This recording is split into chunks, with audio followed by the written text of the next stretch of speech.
Sweden's DNA. Today, Sweden is the sixth largest provider of assessed and voluntary contribution to the UN system. Sweden's candidacy to the UN Security Council for the period 2017-18 is an expression of our commitment to the UN and our willingness to provide to managing the current conflicts and threats. It is often claimed that industrial policy is an essential ingredient for any country that aims at sustaining and increasing the industrial sector. The second industrial revolution started around 1890 and provided a giant leap for Sweden's economic development. It had all the ingredients required for stable, long-term economic development. The Swedish economy is doing well when compared with other Western nations. The number of people who work and the number of hours worked are to increase so much that Sweden achieves the lowest unemployment rate in the European Union by 2020. Sweden developed from a poor agrarian country in the outskirts of Europe to one of the wealthiest nations in the world today. The government draws up a strategy for new industrialization. The basis of this will be the creation of conditions for companies to locate their production in the country. Healthy output growth is set to continue, reaching 3.6% in 2016, with further expansion of employment. Industrial research institutes will gain a significant role, and the government intends to further reinforce and integrate this sector. Industrial growth is one of those major jumps forward taken by Sweden. With dedication, innovation, passion, and action, we built a strong economy. Thank you. I would invite the next representative from the United States of America. Innovation is a central issue in economic prosperity. Good afternoon, Honorable Chairperson, fellow delegates, ladies and gentlemen. So basically, what is innovation?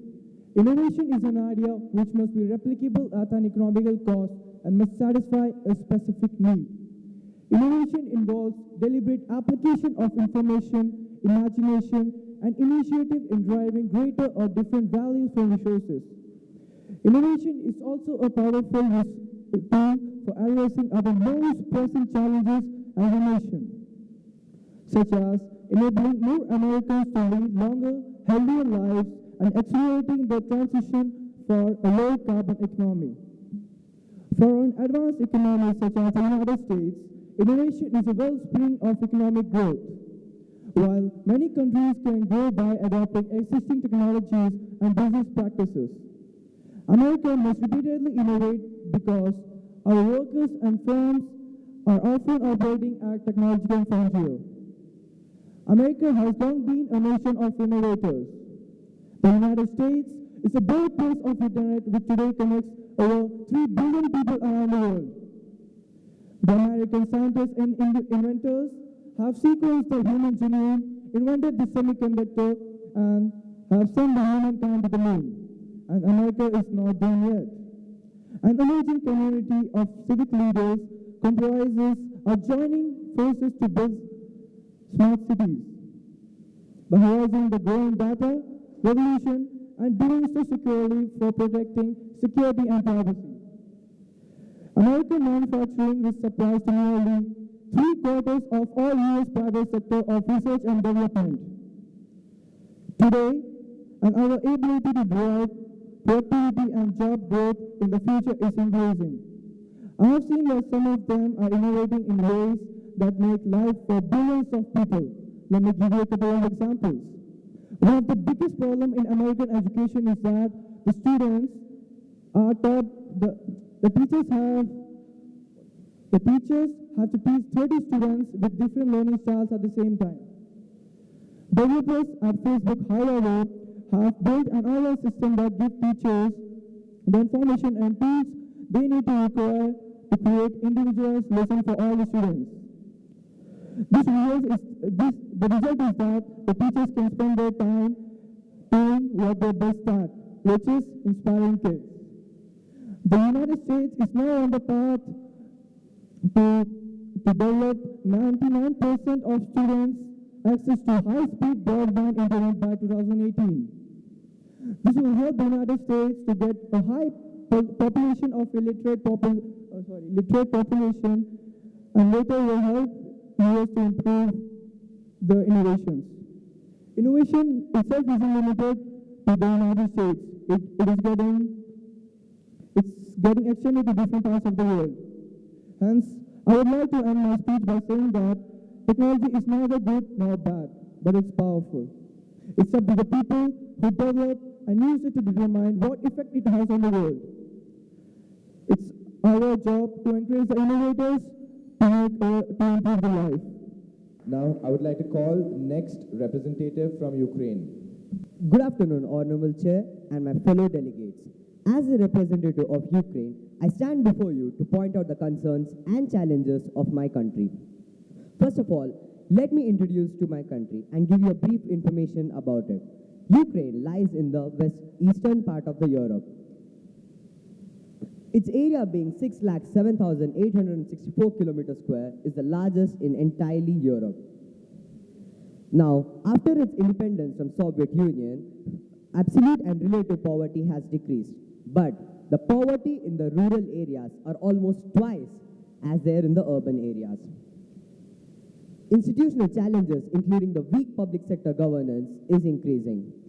Exclusion of women from highest political decision making is increasing and also decreasing in some areas. Since 1991, Ukraine has experienced over 70 disasters. It has affected more than 2.3 million people to leave their houses in order to save their lives, and 2.7 billion in economic damages. This has increased poverty in Ukraine. One of the most serious issues it is facing nowadays is the conflict in the east. It is forcing more than 1 million people to move from their houses to save their lives. The recovery of the peace-building making is one of the serious challenges which it is facing. There's an urgent need for the systematic response of the internally displaced people in Ukraine. And it is also going for the provision of the short-term shelters. We have introduced certain reforms to reduce poverty. They are as follows. Giving access to primary and secondary education, increasing healthcare, and by reducing child mortality. In spite of giving such measures, poverty is still there in Ukraine. Our other areas of concern are reducing child mortality, increasing education quality, and increasing health sector. The social disadvantages in Ukraine are experienced by 37.7%. So therefore, if all the negative aspects in Ukraine are reduced, then by 2030, Ukraine shall no longer be in poverty and sufferings. Thank you. I would like to call the representative from the United Kingdom. A very good morning to one and all present here. I am Akarshi Jain and I stand before you to represent my country, UK. I am going to discuss about enable stable and peaceful societies in UK. I would like to begin my speech with wonderful words. If we be peaceful, if we be happy, then the entire society will be happy. I repeat, if we be peaceful, if we be happy, then the entire society will be happy. And if we want to stabilize a peaceful and a stable society in UK, we need to keep some factors in our mind. Our prime target shall be reducing the level of violence, ensuring that the institutions are accessible, independent, and well-resourced, and by enhancing the capability, accountability, and intimacy of the security forces, judiciary, and the courts. And it is very important to stabilize a fair and stable society. And next objective is to curb conflicts or terrorism. Conflict is a very common word, and it is also a very common part of human interaction, which results when an individual or group of individuals have incompatible needs, interests, or beliefs. In many peaceful and stable societies, such conflicts are managed through numerous political and non-political organizations. For example, courts settle disputes. Elections determine the outcome of the political conflict, and courts prevent any kinds of conflict. Reducing conflict is very, very important. And if we want to stabilize a peaceful and a stable society in UK, it is very important to think about such issues. And I, as a student, feel that such issues can be best tackled by the students themselves, because today's students are tomorrow's nation. I repeat, today's students are tomorrow's nation. After all, they shape our society. In many societies, we find many students taking part in several activities. For example, we see them fighting against corruption, or we see them demanding peaceful and a fair society. This is indeed a wonderful thing. Various instances can be drawn from various countries. For example, Kosovo, Congo, Libya, Afghanistan, Pakistan, and many more. Today, UK seems to address a violent conflict within the framework of international law, and it also reserves the right to act bilaterally in case if its rights or interests are threatened. But do you think this is enough? No, I don't think so. We still aim to stabilize a better society. So, it is the duty of our citizens to stabilize a peaceful and a stable society. I feel that UK citizens are the backbone of the nation, and so we need to take a better step. Finally, I would like to conclude my speech with strong words of Albert Einstein that says, "Peace cannot be kept by force. It can only be achieved through understanding." I repeat, thank you. Now, I would like to invite the last speaker of the day, who represents Venezuela.